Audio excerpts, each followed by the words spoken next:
Hello, welcome back to the channel. Today we're going to dive right into how you can manage client feedback and revisions effectively in ClickUp. First things first, let's create a custom status for feedback. Navigate to your ClickUp space settings, select Statuses, and add a new status called Feedback. This helps us because it allows you to clearly see when a task is pending client feedback.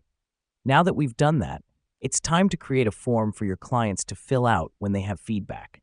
You'll find this in the Apps section. The reason we do this is to gather structured, actionable feedback that's directly linked to the task. Here comes the fun part. Let's link our feedback form to the task. After creating the form, ClickUp will generate a unique URL. Paste this URL into the task description. This helps us because it ensures the client knows exactly where to leave their feedback. Next up, we're going to automate the feedback process. Go to Automations and set up a new rule. When a form is submitted, change the task status to Feedback. Let me explain why this matters.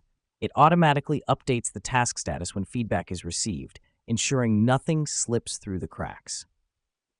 Finally, once feedback is given and revisions are made, update the task status to Under Review.